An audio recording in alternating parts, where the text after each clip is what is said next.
जी आगे और बात करते हैं एक और अहम खबर की, क्योंकि मामला अब जरा वन नेशन वन इलेक्शन का है। और इस वक्त की अहम और बड़ी खबर जो हमारे हाथ लगी है दिल्ली से वो ये है कि लॉ कमीशन ने अपनी सिफारिशात मुकम्मल कर ली है और किसी भी वक्त अपनी रिपोर्ट जो है वो सौंप सकते हैं, वो दे सकते हैं वजीर कानून को, जिसके बाद इस बात का इशारा लग रहा है कि लॉ कमीशन ने जो सिफारिशात की है उनका भी यह मानना है कि आने वाले चुनाव जो है या अगले साल ये 2024 या 2029 के जो चुनाव है वो वन नेशन वन इलेक्शन के दायरे में ही होने चाहिए। तो इस तरीके से एक माहौल मुल्क के अंदर बन रहा है कि वन नेशन वन इलेक्शन का माहौल आगे बढ़े। लॉ कमीशन की बड़ी खबर हम आपको बता रहे हैं, लॉ कमीशन अपनी रिपोर्ट तैयार कर चुका है और मुल्क के अंदर यकसा इंतखाबात यानी वन नेशन वन इलेक्शन की जहां तक हम बात करें तो उस सिलसिले में एक बड़ी पेशरफ्त तो हो सकती है। याद रखिएगा मुल्क के अंदर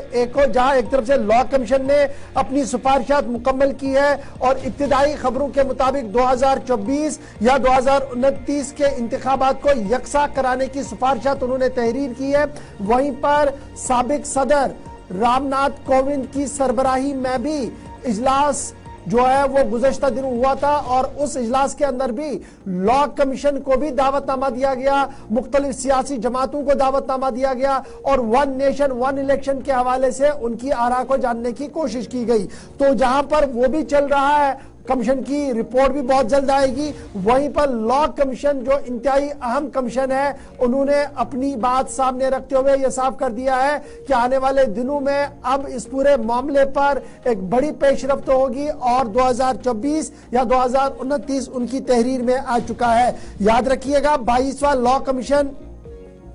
अपनी सिफारिशात जो है वो वज़ीर कानून को देगा और इस रिपोर्ट के अंदर न सिर्फ इस हवाले से गुफ्तगू की गई है कि 2024 और 2029 के अंदर यकसा इलेक्शन मुल्क के अंदर करवाए जाए, बल्कि पॉस्को एक्ट के अंदर भी तरमीम और दीगर मामलों को लेकर भी बातें जो है वो सामने रखी गई है। इधर ये बात काबिल जिक्र है कि 23 सितंबर को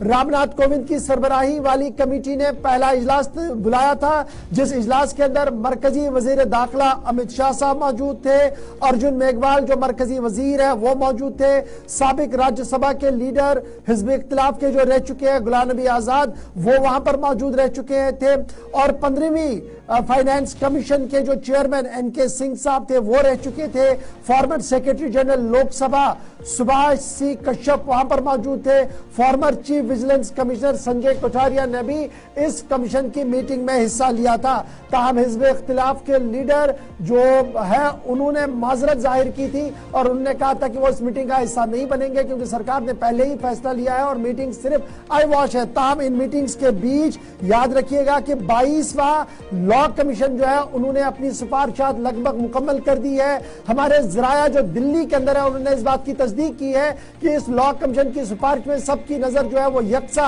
इलेक्शन के हवाले से, और खबर यह है कि यकसा इलेक्शन करवाने के हवाले से लॉ कमीशन ने 2024 या 2029 के अंदर पूरे मुल्क के अंदर यकसा इलेक्शन करवाने की वकालत कर दी है। 2018 में 21वां लॉ कमीशन बनाया गया था और उसके बाद 22वें लॉ कमीशन को जब बनाया गया तो उनके सामने कई अहम बातें रखी गई जिनमें यकसा इलेक्शन का मामला भी ज़ेर गौर था।